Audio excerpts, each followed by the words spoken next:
إنها جلسة علاجية بالحقيقة. أنت كده خضعتنا لجلسة علاجية. الموسيقى برضه تستخدم للعلاج. أكيد أكيد، بس يعني ما فعلته أنت كان كثير منحنا بعض السكينة، يعني رغم إزعاجها هي صوت، هي بتعمل صوت، إلا أن صوت يمنح بعض السكينة لأنه صوت مرتب يعني. نعم طبيعي طبيعي.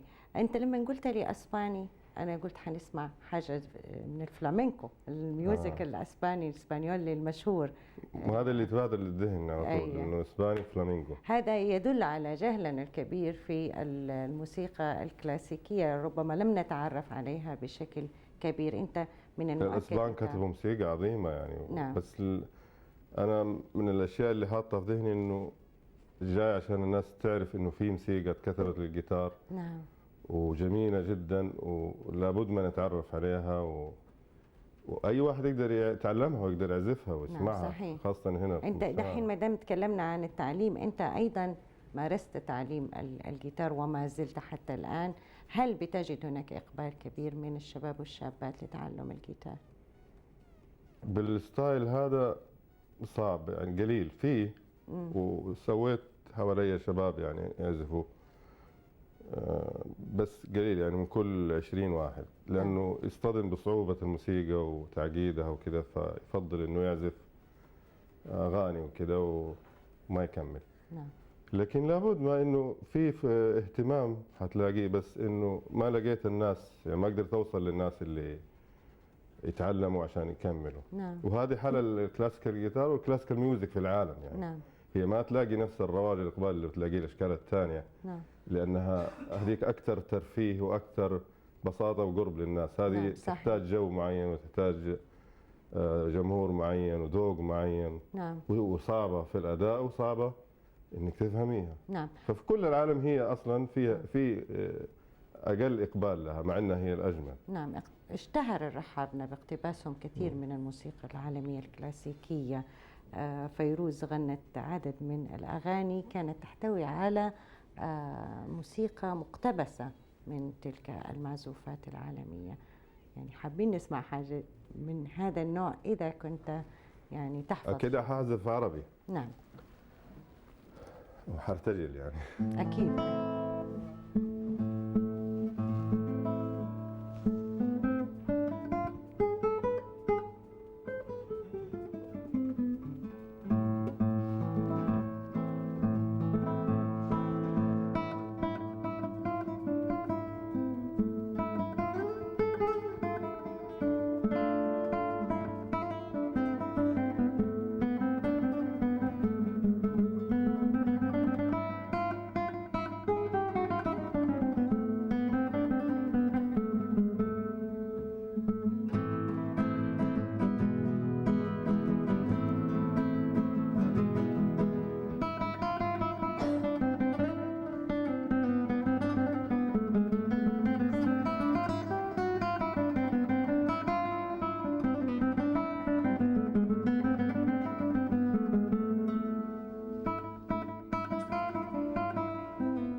طالما احنا في العزف العربي دخل الجيتار كثير في التخت الشرقي، خصوصا مع اغاني عبد الحليم حافظ يعني في فتره من نعم.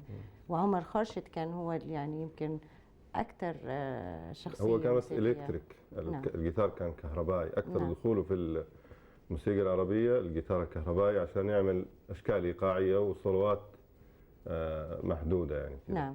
لكن دخوله بالشكل الجيتار الخشبي يعني. نعم. كان اقرب للفلامينكو. نعم. زي ما بنشوف اغاني. نعم. زي اغنيه اصاله يا مجنون. نعم. الاغاني اللي طالعه بيستخدموا التراث الاسباني طبعا. نعم. فلامينكو. نعم. لانه الفلامينكو اقرب للترقيص وللاغاني. نعم. انه عشان ياخذوا بس ايقاعات من هذا يستخدموه كآلة ايقاعيه وتسوي. نعم. التيست الاسباني. نعم. هناك فرق ما بين الجيتار الخشبي العادي والجيتار الكهربائي نعم. اللي احنا بنشوفه دائما مع الفرق الموسيقية. يعني هل فرق كبير. غير قادر الكهربائي على أن يعطي نفس أصالة المعزوفة أو التون النغمة التي تخرج من الخشبي؟ مش الأصالة، هي كل جيتار له شغل يعني. نعم. يعني الكهربائي للموسيقى اللي طلعت مؤخرا، يعني الروك والهيفي ميتال فهو أقرب لروح هذا الستايل اللي هو يعتمد على الإبهار والجمهور، بيعطي هذه القوة مش العذوبة. الإثارة. نعم. الإثارة المسطحة أنا نعم. أسميها. نعم. أو الإثارة المادية. نعم. الكلاسيكال جيتار طبعا احنا حتى الجيتار هذا يستخدم في اشكال من الاغاني هذه. نعم. كنا نتكلم عن الكلاسيكال جيتار كستايل. نعم. اكثر منه كآلة. يختلف تماما يعني، في موضوع ثاني ما حيدخل في الاغاني هذه بالشكل، يعني ما حد حيعزف موسيقى بهاللون في اغنية روك ولا كذا. نعم. فانت فكرتيني بكلام قاله سيغوفيا. سيغوفيا هو اللي بدأ بانه اظهر الجيتار هذا للعالم. كان في يعني قبل 90 سنة ده الكلام. كانت بدأت ينخفض الاهتمام بالكلاسيكال جيتار على حساب الآلات الأوركسترا الثانية. نعم. سيغوفيا هذا راجل آمن بالآلة دي وقال لا، هذه الآلة تقدر تعزف على المسرح كلاسيكال ميوزك زي البيانو زي وتعطي المساحات كلها. وكانت الآلة دي أكثر استخدامها للفلامينجو، للناس البساط يغنوا كذا نعم. في الشوارع. نعم. كان هذا الانطباع عند الناس السائد. فهو طلع بالجيتار وبدأ يشتغل عليه ويكتب موسيقات لباخ. طبعا باخ ما كان فيه جيتار. نعم. يكتبها للجيتار. نعم. والعالم دي، ويطلع يسافر لأوروبا. وكانت دي كانت وسائل الاتصال في بدايات سيغوفيا. نعم. ما هي زي الآن يعني. فكان لازم يروح يسوي حفلات إلى أن أقنع الناس إن الجيتار فعلا آلة زيها زي البيانو زي الكلاسيك، يعني تقدم الموسيقى هذه على أصولها. فالشاهد بكلامنا عن الإلكتريك، راح مرة لأمريكا يبغى يسوي حفلة. راح من الناس اللي استقبلوه في المطار، وحيزعلوا مني يمكن بعض الناس اللي يحبوا البيتلز، كان معاه كان أظن جون لينون أو شيء. أنا من الناس اللي يحب البيتلز. هي حلوة، بس هو قال له كلام ما يصلح. أي. قال له نحن عندنا الجيتار، كان طلع الجيتار الكهربائي ذيك الأيام وهم اللي بدأوا يظهروه يعني. احنا عندنا ابن الجيتار اللي انت بتستخدمه. طبعا هو عارف يعني ايش سيغوفيا. طبعا سيغوفيا فيه شويه يعني اعتداد، الكلاسيكيين فيهم ده الشيء. قال له الجيتار اللي انت تستخدمه هذا ابن غير شرعي للجيتار اللي انا بستخدمه. نعم. لانه ما يحب النويز. نعم. ككلاسيك يعني. نعم. ما يتماشى ابدا. ندم انه راح استقبله بالمطار يعني. بتعزف حاجه للبيتلز؟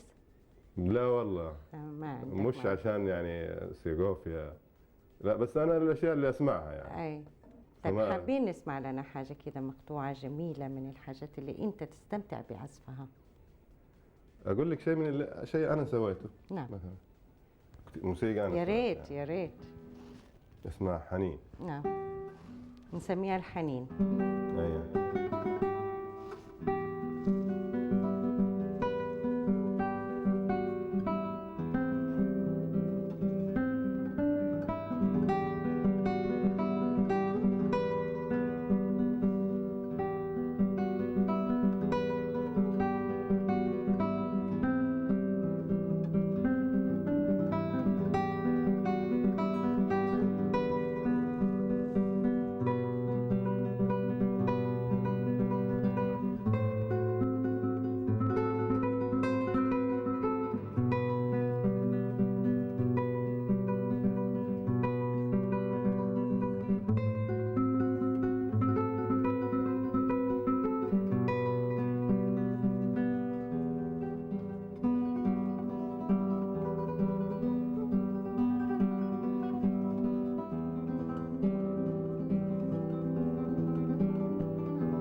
لما تبدأ تؤلف قطعة موسيقية بتكتبها بداية النوتة وبعدين تبدأ تطبقها؟ يختلف حسب ظروف القطعة. نعم. يعني تفضل. يعني في قطع تكون التيمة حقتها خطرت على بال المؤلف أيا كان. نعم. يعني نغمة كده، جملة عجبته، يكون قاعد بيكتبها بسرعة، بيكتبها يلحقها أو يسجلها ويلحقها على طول. يعني أيوة بعدين بيفضل يجمعها. بالنسبة للموسيقى الكلاسيكية مو هذه الخطوة الأولى. يعني نعم. بدك بعد كده زي ما أنا حط هنا في أصوات كثير بدها تنكتب. نعم. يعني مش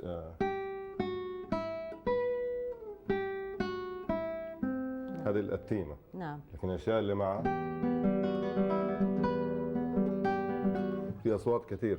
هذه الأصوات مرتبة هرمونيا، يعني متآلفة. لابد ما تنضبط انها تختم اللحن، او انها كمان تسوي لحن زي الالوان، تحطي اصفر وازرق يطلع اخضر. بالضبط. انت لما تحطي ده اللون وطلع لون نشاز او مو اللون اللي تبغيه، معناته ما انضبطت. عشان كذا يسموه تاليف اكثر من التلحين. طبعا هي تاليف موسيقي، لانه انت بتالف هذه القطعه، بتالف هذه النغمه، تركبيها نفسها. اصوات. نعم. مش صوت واحد. نعم. وهذا الفرق الجوهري بين الموسيقى الغربيه او الكلاسيكيه والعربيه. طيب احنا الان نتوقع معرض فني تشكيلي، ونتوقع في داخل هذا المعرض ايضا بعض من الموسيقى التي حازف لايف فيها. اي ان شاء الله نتمنى لك التوفيق. ان شاء الله تكوني موجوده. ان شاء الله اكيد، انا اول الناس الموجودين ان شاء الله. احب اشكر اهتمامك، وانك انت يمكن اول انسان امن باللي انا بسويه وقدمني لانه من النادر ان تجد ما شاء الله. لك الله يخليك ويشرفني. يعني. شكرا جزيلا، وشكرا على امتاعنا بهذه اللحظات الرائعه. انت نقلتنا من الواقع الى جزء من الخيالات. شكرا جزيلا.